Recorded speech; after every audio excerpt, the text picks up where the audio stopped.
Heights up. So let's go ahead and avoid the embarrassment of a second. Okay? I don't want you to collapse the kite, but I don't want you to sit so conservatively that you've always got it. Where's the red needle? Right there, on the sheet with the red, with the red sheet. You take the guide and gone.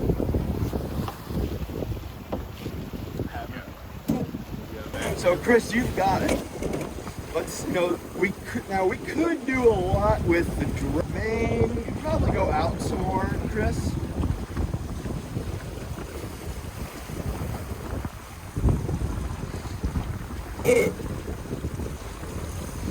As the wind goes in back of us, somewhat general rule, if the wind is good, is that the pole tip should go up. You can overdo that. Pole tip that's a little bit too low. right. Nice, Gavin. Make him work, right? Ryan tires me out. So we could raise the pole up a foot. We don't really need it, but we want to know how to do that. Chris, you're in charge. What are you going to tell your gang about how to raise the pole up? We have someone up at the house. We tell them, we're going to raise the pole. Liv, you're on the top of the lid, right? You're also going to have to ease out the downhaul, too. Okay? What we call raise. The person at the main, at the back, is going to start to raise it. And then Liv, you're going to grind as well as unclean the downhaul. So this becomes, on this boat, those two jobs that Olivia has got are really a bear, right? So I agree with sending somebody up forward, but let's make that person who goes forward's first priority is to see if by hand they can help Olivia raise the topper 6 inches or so she doesn't have to grab for a winch. She's already got like 2.5 jobs back here. So whenever you're ready, Chris, you can call for a pull up 6 inches.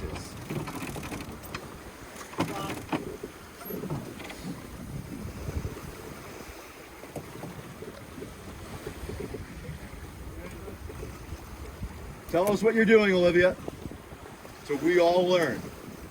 What I'm confused with what I am doing. We're raising the pole tip, so you need to ease the fore guy. And then grind that tip up. Good, right there. And now tighten your fore guy down hard. And now Chris is going to raise the butt just so the pole is horizontal, which that gets you the maximum projection of the spinnaker out to where the wind is. It's above it. Is that parallel? I can't. Maybe go down 3 inches. 1 millimeter back up. Just kidding. If you had to choose, you'd rather have your butt a little bit higher than the tip. Right. Nice, Gavin. So Olivia, you saw how much, when you let go of the fore guy, what did the pole do all by itself? Right. Yeah, because we've got so much wind now that the spinnaker lifted the pole up.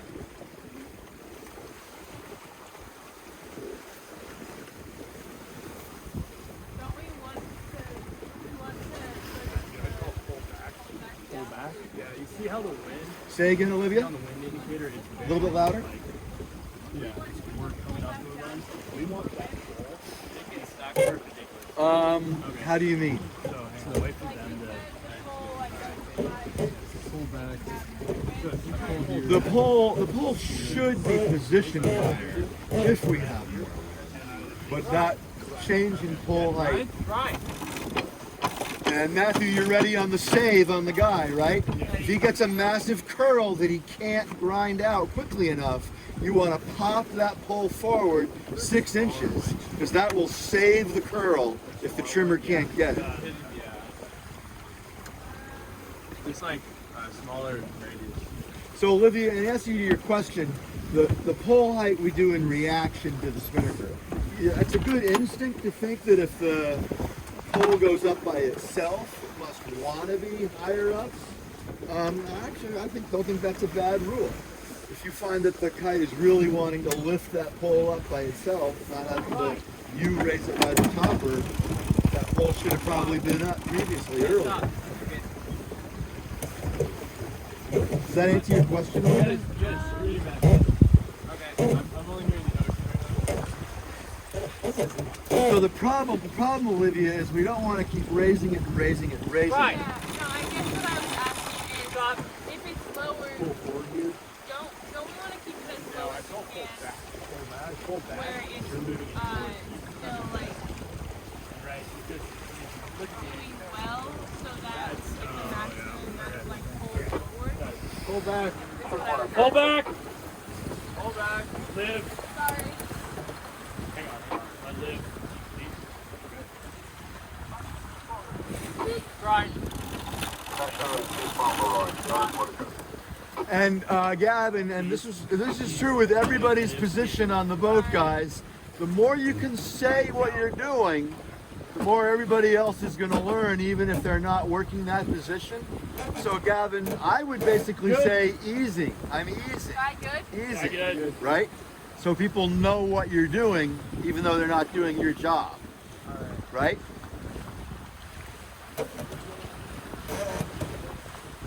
And Matthew, it's up to you. Right. Pull forward.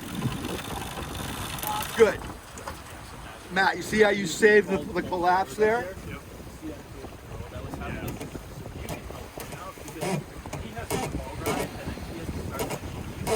Gavin is saying easing, easing, easing.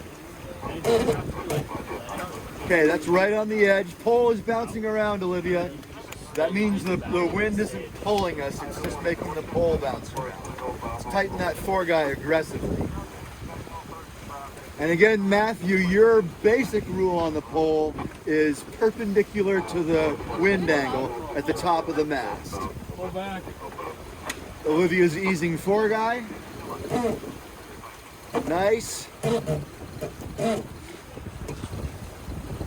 That's almost too much curl. Nice, Gavin. Good, really nice.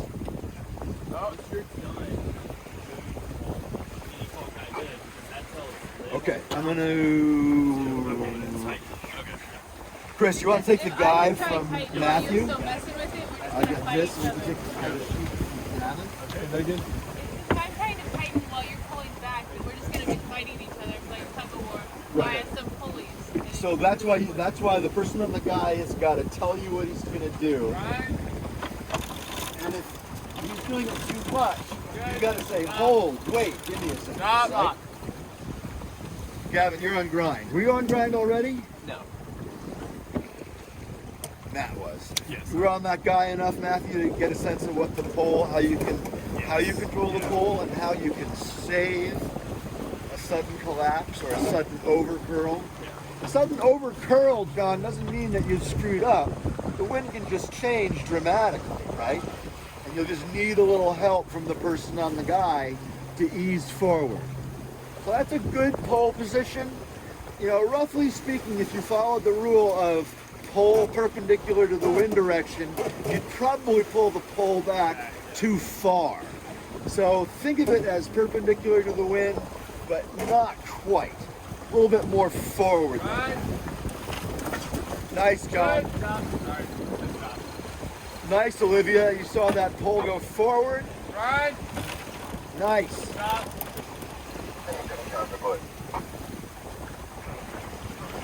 Right.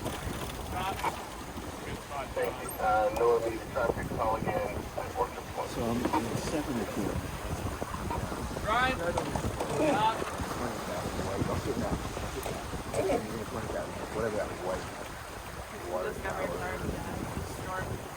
So guys, see the white radar tower or water tower on the top of whatever hill that is?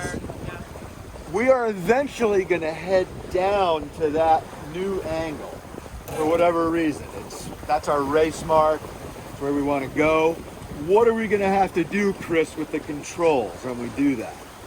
The wind's gonna be more at our more off our turn. Yep. We're gonna move the pole back. Yep. That means that John, you're gonna have to be Liv, you're gonna have to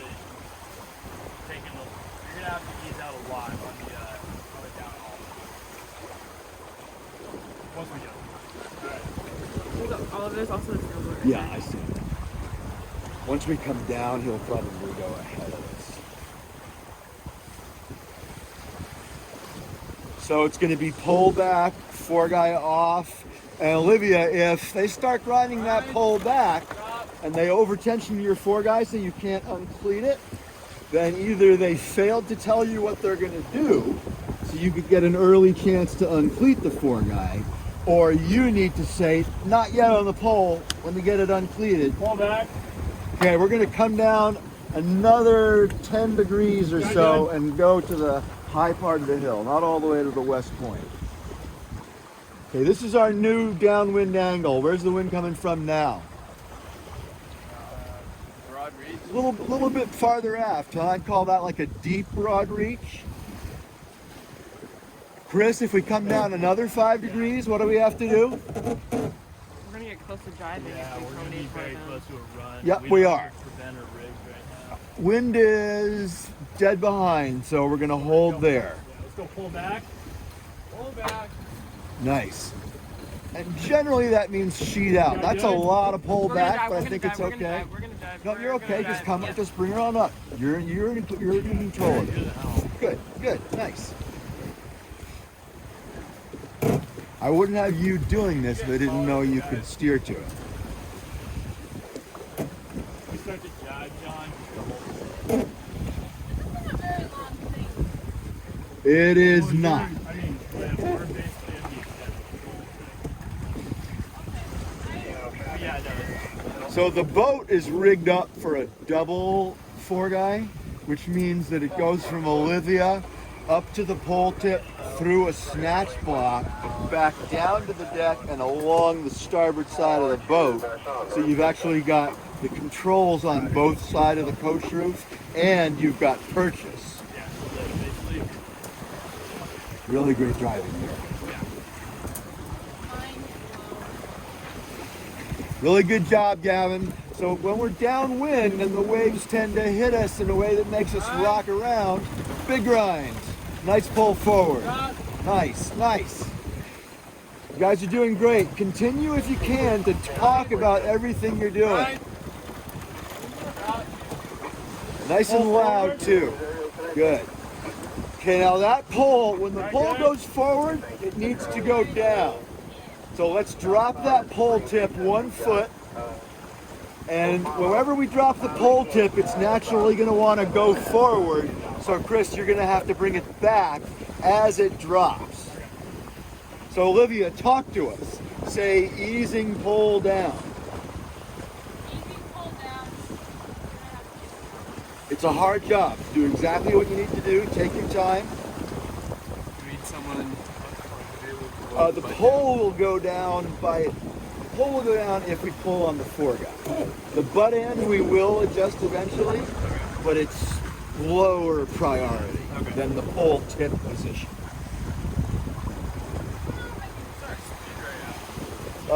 Say, Olivia, what'd you say? 7 knots. 6.9. Talking with undone, I'm trying to pull down the full guy. Okay, the pole tip is good. So this is like the highest position on the boat, right? You really want to go on. You're barely Good. Stop. If whoever's working with me is typically going to help me. Yeah, let's put the pole tip up. Wind going back at a degree. The wind goes forward and we're more beam reaching. We want to lower that pole grip pretty dramatically. Definitely 0 grip. Make sense? He's pulling on it and you didn't uncleat it. Right. And you've got to say, stop the pull, I can't uncleat the pole. Poor guy, racing, popular.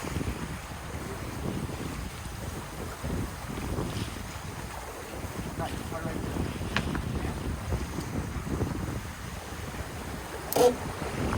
Talking to us, guys.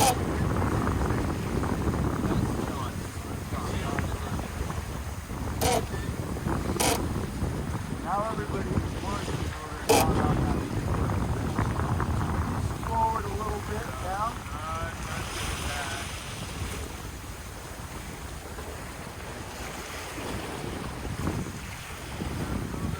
Pull forward. So if you're, I would say pull going forward, right? If you're doing it on your own initiative, right? Got good.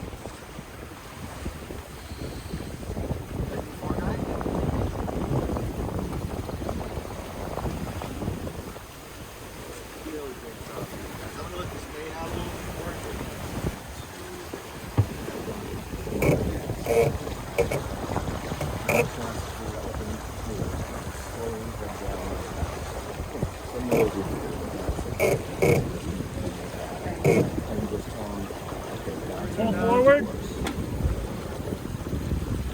Ride. Got good. Alright, pull back. That would have been a pull pop forward, I think, Chris.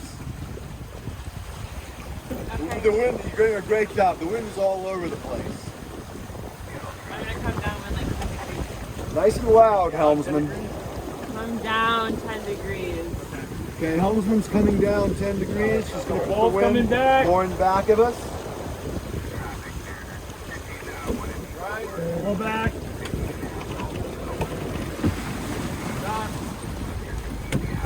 Got good.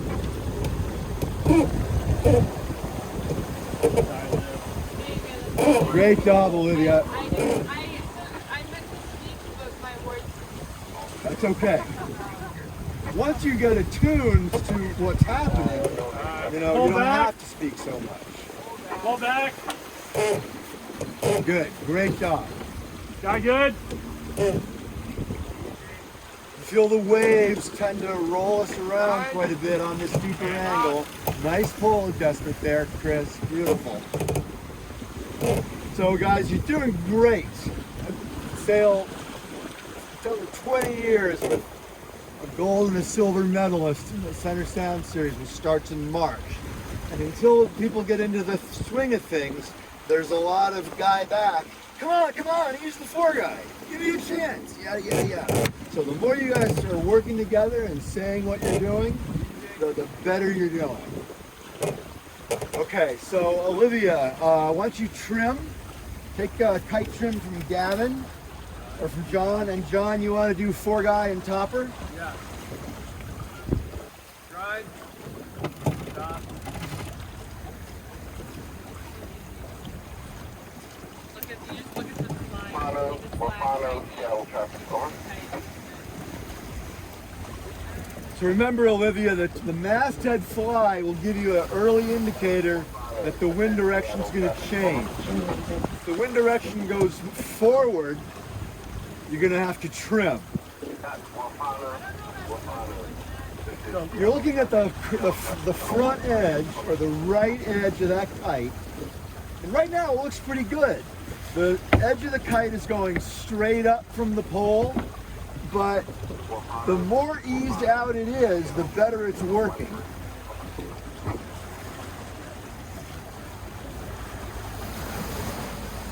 Really good driving here.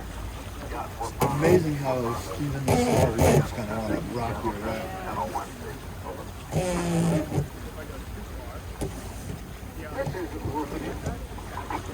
Ride. I would have popped the pole forward 6 inches on that one, Matthew. Up that thing. And Matthew popped the pole forward so it's tighten on four guy.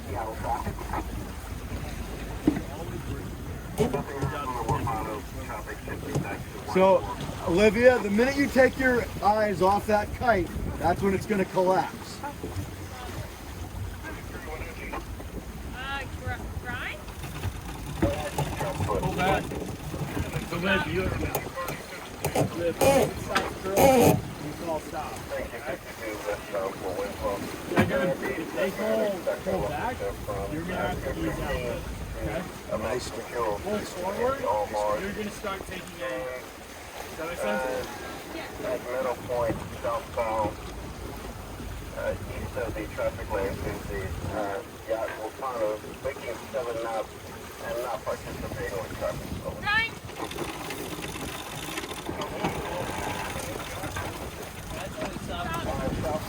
So Matthew, on the save, I maybe would have done half of that. Okay. But believe me, this is You're way ahead of the game. The fact that you popped that pull forward for the save is awesome. And if it was just a temporary save, the wind is actually still in back of us, then you can work your pull back after you popped it forward for the save. You can still grind. Sometimes it takes a combination of grinding and forward movement to prevent. Okay, good.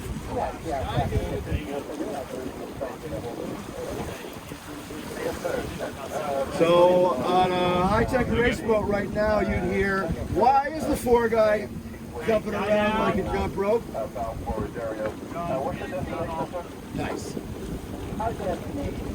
You want it tight every time? I want it tight. I want, yeah. Tight, tight, tight. No, the reason we want it tight is you're holding that end down. So if it's bouncing around, that power is not being transferred to the boat.